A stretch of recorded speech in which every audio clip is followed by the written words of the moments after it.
निश्चित रूप से यहाँ पर जो बात कर रहे थे सुमित कि किस ढंग से गठबंधन होगा, तो अब कांग्रेस के पास दिक्कत ये है कि वो अपने उन सहयोगी दलों के साथ कैसे तालमेल बिठाएगी, क्योंकि ममता बनर्जी ने तो कह दिया है कि 31 तारीख का डेडलाइन था, वो खत्म हो गया है। अब जो है वहाँ पर कैसे सीट शेयरिंग होगी।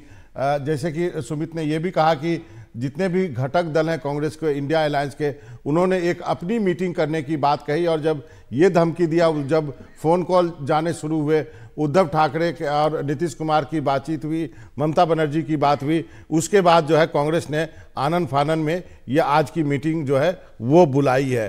तो वो अब देखना है कि कांग्रेस जो है उनका रास्ता कैसे आगे बढ़ता है। वर्मा साहब, आपसे शुरू करता हूँ, आप बताएं कितनी राह मुश्किल देख रहे हैं ये इंडिया गठबंधन के लिए, अन्य राज्यों में अन्य पार्टियों के साथ गठबंधन करने में? देखिए, गठबंधन का कोई आधार होना चाहिए। गठबंधन में कोई प्रॉब्लम नहीं है, गठबंधन लोकतंत्र में परमिटेड है, लेकिन गठबंधन का कोई आधार होना चाहिए। और गठबंधन के दो प्रमुख आधार माने गए हैं। एक तो ये कि यदि आपका वैचारिक साम्य है, अर्थात विचारधारा आपकी मेल खाती है, तो आप गठबंधन में जाइए, जनता उसको स्वीकार कर लेती है। दूसरा गठबंधन का आधार ये है कि अगर सोशल डिनोमिनेशंस आपके एकजुट हो जाते हैं, सब लोग एक साथ आ जाते हैं, तो उनको आप गठबंधन में ले सकते हैं। यहाँ मैं देखता हूँ कि इन दोनों ही चीजों पे कांग्रेस पार्टी का एक प्रॉब्लम है। और प्रॉब्लम ये है कि वो इतने ज्यादा राजनीतिक दलों के साथ गठबंधन में है कि लोगों को ये स्पष्ट नहीं कि कांग्रेस पार्टी का अपना वजूद क्या है, और क्या उस गठबंधन में कोई विचारधारा का साम्य है कि नहीं। ना कोई विचारधारा स्पष्ट है, ना नेतृत्व स्पष्ट है, ना कोई कार्यक्रम स्पष्ट है। तो इस प्रकार की चीजों से जनता के मन में एक अस्पष्टता रहती है। और राष्ट्रीय स्तर पर जब चुनाव होते हैं तो आज की तारीख में जनता का एक दृष्टिकोण बन गया है कि वो एक स्पष्ट सरकार, एक स्पष्ट विचारधारा वाली, एक स्पष्ट नेतृत्व वाली सरकार चाहती है। सही कहा पहली सर। चीज तो कांग्रेस की ये प्रॉब्लम। दूसरी प्रॉब्लम हमें ये समझ में आती है कि जो, जैसा कि अभी सुमित जी बता रहे थे कि कुछ राज्यों में वो गठबंधन करना चाहते हैं और कुछ राज्यों में गठबंधन नहीं करना चाहते हैं।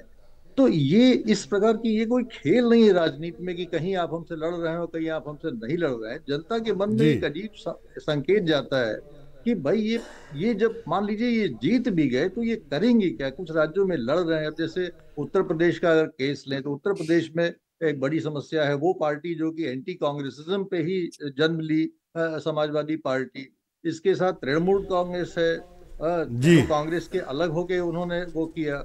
इसी प्रकार से आम आदमी पार्टी है जो कि अब दिल्ली और पंजाब में बिल्कुल एक प्रकार से उसका बहुत अच्छा वर्चस्व स्थापित हो गया। तो ये जो आप चीजें देख रहे हैं ये सारे लोग गठबंधन में हैं। तो आप जी, कहें कि साहब हम फला जगह इनसे लड़ेंगे और फला जगह हम इनसे नहीं सही लड़ेंगे, कह रहे हैं तो आप। वो तो अच्छा सिग्नल नहीं जाता है जनता के पास। वर्मा सर हमारे साथ आरजेडी के प्रवक्ता भी हैं, उन्हीं से पूछ लेते हैं। नवल किशोर जी, ये बात तो हम सबको मालूम है कि कांग्रेस की निष्क्रियता से आप सब लोग परेशान हैं। ये पहले कांग्रेस ने कहा कि हम विधानसभा चुनाव में बिजी हैं, अभी तक कोई गठबंधन सीट शेयरिंग की बातचीत नहीं हुई। तो कांग्रेस का जो निष्क्रियता है वो उसने फोर्स किया कि जो बाकी इंडिया गठबंधन के घटक दल हैं वो उन्होंने आपस में बात करना शुरू कर दिया। देखिए मनोरंजन जी, सबसे पहले तो ये बात देखनी चाहिए कि पहले तो इस तरह की बात कही जाती थी अगस्त 2022 से पहले या उसके जस्ट बाद कि ये सब एक साथ बैठेंगे कैसे। तो इतने समय में ये संभव हुआ है कि हर एक दल, ये सही बात है कि एक राष्ट्रीय दल है और उनके साथ में जितने भी दल हैं वो अपने राज्य में बहुत मजबूत और बहुत दिनों से कायम है। वो मुद्दे उनके भी स्पष्ट हैं, उनके मुद्दे भी स्पष्ट हैं, उनके वैचारिक भी स्पष्ट हैं, और वो किस बात के लिए खड़े रहते हैं वो भी स्पष्ट है। वो चाहे आरजेडी जेडीयू गठबंधन है यहाँ पर बिहार में या झारखंड में या वेस्ट, कहीं भी जहाँ पर भी देखें तो ये तो संभव हुआ है। और मैं अभी सुन रहा था कि जो दो बेस सर ने बताया कि आइडियोलॉजी और सोशल फैब्रिक लगभग एक समान होनी चाहिए तभी हो सकता है, लेकिन एक तीसरी भी है जो कि कम से कम 3 बार गठबंधन को साथ लाया है। वो 1977 हो या 1989 हो या 2004 हो। जो राजनीतिक परिस्थितियां होती हैं, जो कि राजनीतिक परिस्थिति जो विगत 10 सालों में बनी है कि यहाँ एक ऐसी सरकार है जिसका स्वरूप अतिवाद पे टिका हुआ है, व्यक्तिवाद पे टिका हुआ है, एक विचार पे टिका हुआ है, और उनके खिलाफ में जो भी दल बोलते हो या सांस नहीं आते, उन सबको परेशान करती है। लगभग ये चीज सबने अनुभव किया है, कांग्रेस के साथ साथ जितने भी क्षेत्रीय दल सबने अनुभव किया है। तो ये, और उसके साथ साथ पिछले 10 साल में जो उन्होंने वायदे किए हैं उस पर वो बहुत कम टिके हैं। तो ये जो राजनीतिक परिस्थिति है उस पे इकट्ठा होने का प्रयास हुआ है और अभी ये तय मुद्दे पे एक हो गए हैं। जहां तक सीट शेयरिंग की बात है, आप लगता है कुछ बोलना चाहते हैं मनोरंजन जी? जी नहीं, आप जल्दी से खत्म करें। मैं ये कह रहा हूं कि अब इतनी बात तो तय है कि ये एक मंच पर चुनाव लड़ेंगे और सामने में जो दल है वो भारतीय जनता पार्टी के नेतृत्व में है। वही ये दो गठबंधन के बीच में लड़ाई होगी, ये तो तय है। अब सीट शेयरिंग पे जो भी मसला है उसके लिए सभी दल चिंतित हैं, केवल क्षेत्रीय दल ही नहीं, कांग्रेस को भी चिंता होगी कैसे इसको हम लोग अच्छे तरीके से सुलझाएं ताकि जीत में परिवर्तित हो। जरूर। एक छोटा सा सवाल है मेरा वर्मा जी के साथ। वर्मा सर, क्या आपको लगता नहीं है कि टाइम जो है बीता जा रहा है, जनवरी आ गया है, मार्च में जो है मिड मार्च में मॉडल कोड ऑफ कंडक्ट लग जाएगा?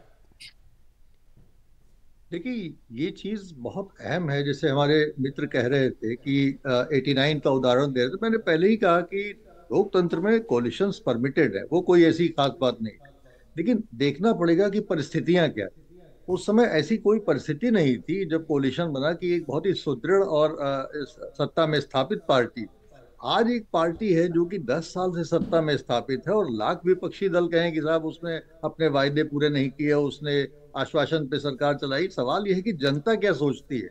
हमारे और आपके सोचने से कुछ नहीं होगा। सबसे महत्वपूर्ण यह है कि जनता क्या सोचती है। क्या जनता के मन में ये विश्वास है कि ये सरकार एक परफॉर्मिंग पार्टी है? क्या जनता के मन में ये विश्वास है कि ये सरकार ने जो वायदे किए वो पहुंच रहे हैं, उसको दे रही है? क्या जनता के मन में ये विश्वास है कि जो डीबीटी के माध्यम से तमाम योजनाओं का जो लाभ लोग हमारे और आपके खाते में वो पैसे नहीं आ रहे, लेकिन जो जिस ग्रुप के खाते में वो पैसे जा रहे हैं वो बहुत इंपॉर्टेंट ग्रुप है जो ये महसूस करता है बड़ी शिद्दत के साथ कि उसको उसका लाभ मिल रहा है। ठीक है सर, तो वो एक परिस्थितियां बदली हुई।